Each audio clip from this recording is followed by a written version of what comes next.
Hello everyone, welcome back to second video of learning node js. पहली video के अंदर हमने बेसिक कॉन्सेप्ट्स कवर किए थे नोड.जेएस के कि नोड.जेएस क्या है।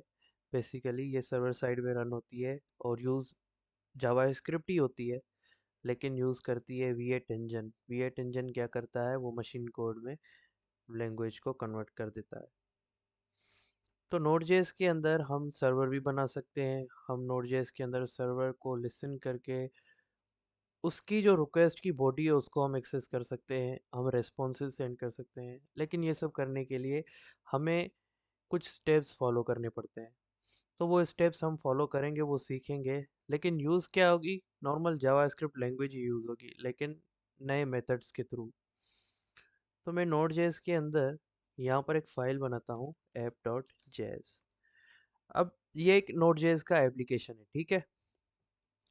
तो सबसे पहले हम सर्वर्स को लॉन्च करते हैं। वो लॉन्च कौन से सर्वर्स पे हम लॉन्च करते हैं? फॉर एग्जांपल हम वेबसाइट्स पे अक्सर देखते हैं HTTPS, HTTP। तो ये सर्वर्स हैं जहाँ पर एप्लीकेशन लॉन्च होती है सर्वर साइड पर। अब HTTP जो है, हम उसके थ्रू रिक्वेस्ट को एक्सेस कर सकते हैं। HTTPS जो है वो हाईली इनक्रिप्टेड होता है, मींस उसके अंदर हमारी डेटा ज़्यादा सिक्योर रहती है as compared to HTTP only. तो नोड.जेएस के अंदर फॉर एग्जांपल अगर मुझे सर्वर बनाना हो तो मुझे उस सर्वर को लिसन करवाना पड़ेगा, और लिसन करवाने के लिए उसके अंदर फंक्शंस डालने पड़ेंगे। और उन फंक्शंस के थ्रू हम रिक्वेस्ट भी सेंड कर सकते हैं, रिक्वेस्ट की बॉडी को एक्सेस कर सकते हैं, और रेस्पॉन्सेज भी हम सेंड कर सकते हैं। ये करने के लिए कौन से मेथड्स हैं? तो सबसे पहले मैंने app.js लिखा हुआ है यहाँ पर, और app.js में मैं सबसे पहले एक वेरिएबल बनाऊंगा कांस्टेंट। आप लेट भी लिख सकते हैं, वार भी लिख सकते हैं, जो भी वेरिएबल आप जिस मेथड के थ्रू बनाना चाहें वो आपकी मर्ज़ी है। लेकिन मैं जो यूज़ करता हूँ वो करता हूँ कांस्टेंट, क्योंकि मैं इनको चेंज नहीं करना चाहता।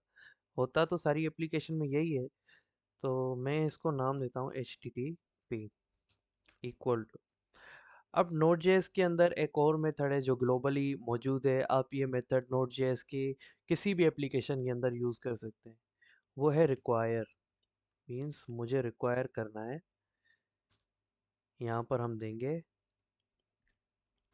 बताएंगे इसको कि मुझे HTTP चाहिए।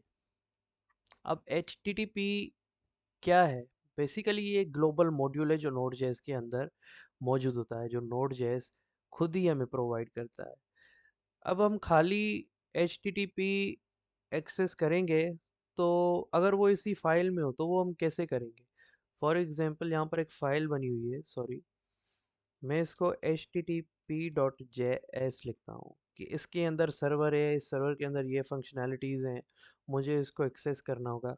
और ये सेम फोल्डर में ही है, तो डॉट स्लैश देकर मैं बताऊंगा इसको। यहाँ पर हमें सजेशन भी आ रहा है कि मुझे HTTP फाइल चाहिए, ठीक है। मीन्स अब ये इस फाइल को एक्सेस करेगा, लेकिन मैं ये नहीं चाहता। And by the way, and में हमें एक्सटेंशन लिखने की ज़रूरत नहीं है, डॉट जेएस लिखने की ज़रूरत नहीं है।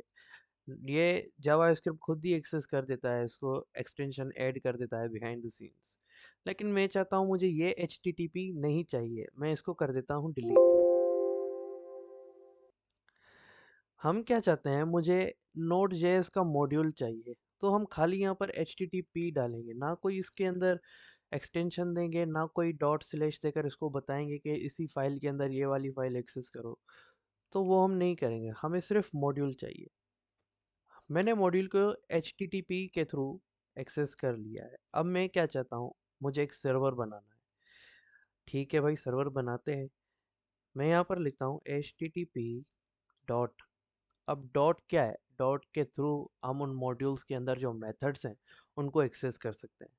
अब डॉट के थ्रू हम ऑब्जेक्ट की प्रॉपर्टीज भी एक्सेस करते हैं, ठीक है। तो डॉट देकर मैं बताना चाहता हूँ कि मुझे सर्वर बनाना है, मींस क्रिएट करना है, तो इसको मैं बताऊंगा क्रिएट सर्वर, ठीक है। ब्रेसेस देंगे। अब ये इन ब्रेसेस के अंदर क्या चाहता है? इन ब्रैकेट्स के अंदर ये चाहता है कि मुझे एक फंक्शन दो, और वो फंक्शन क्या करे, वो रिक्वेस्ट को भी एक्सेस करे, वो रेस्पॉन्सेज भी सेंड करे।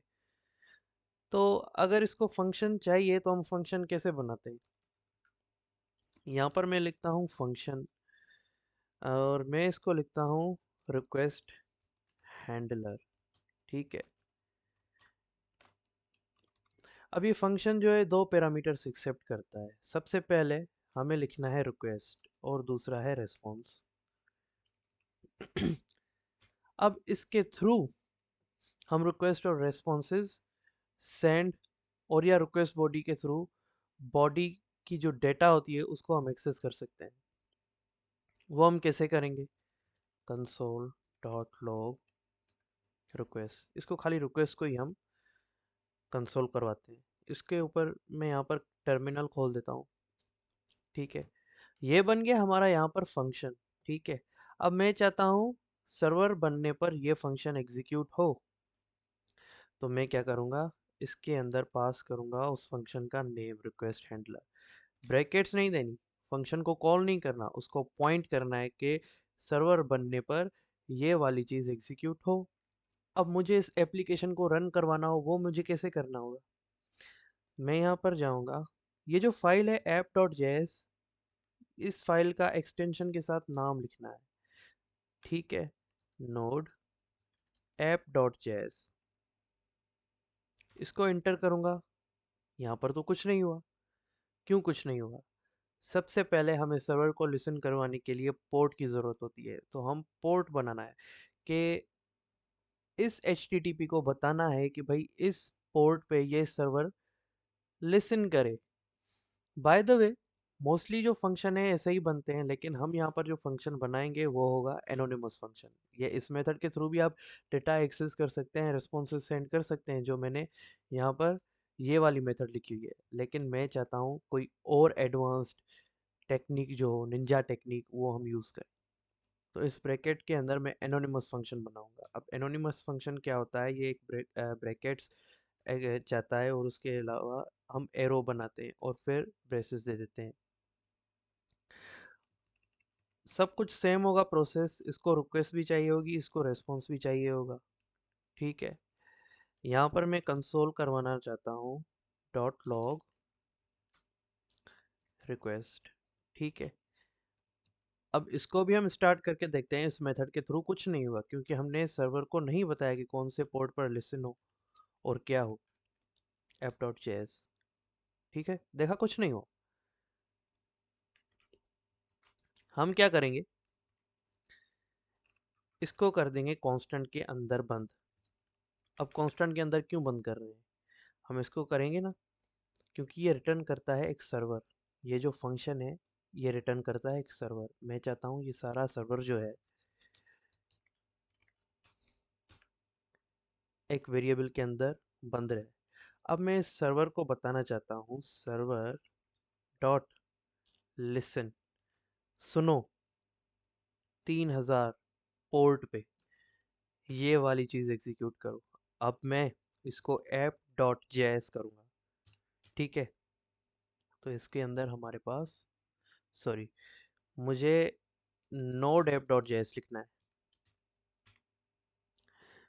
देखो अब कोई नई लाइन नहीं आई, ये कर्सर वहीं पर ही है, लेकिन इसने नहीं बताया कि दोबारा एंट्री देनी है किसी भी कोड की।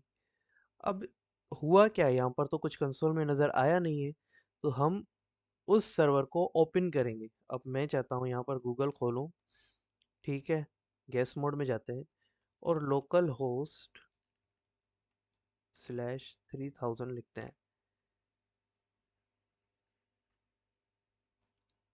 अब हुआ क्या है यहाँ पे, आप देख सकते हैं ये कंटिन्यूसली चल रहा है और यहाँ पर हमारे पास कंसोल लॉग भी आ गया है। ठीक है, अब बेसिकली होता ये है कि बाय डिफ़ॉल्ट जो है, जो मेथड होती है रिक्वेस्ट की, वो होती है गेट। अब जैसे ही हम इसको लोड करेंगे तो हमारे पास यहाँ पर कंसोल में रिक्वेस्ट का कंसोल आ गया है। जो हमने ये किया है, ये क्यों लोड आ रहा है ये हम सब बाद में सीखेंगे, इसकी टेंशन करने की ज़रूरत नहीं है। अब सिंपल आप बेसिक कॉन्सेप्ट्स को समझे।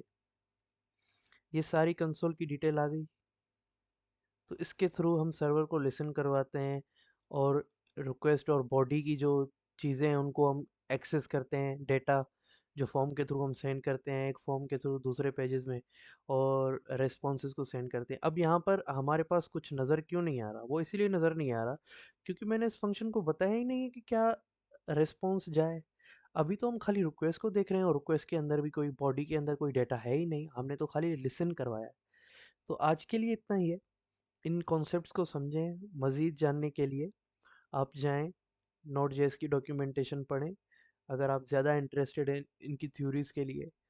तो दैट्स इट फॉर नाउ, और आगे नेक्स्ट वीडियो में हम इंशाल्लाह और भी चीज़ें सीखेंगे नोड जेएस के अंदर। अल्लाह हाफिज़।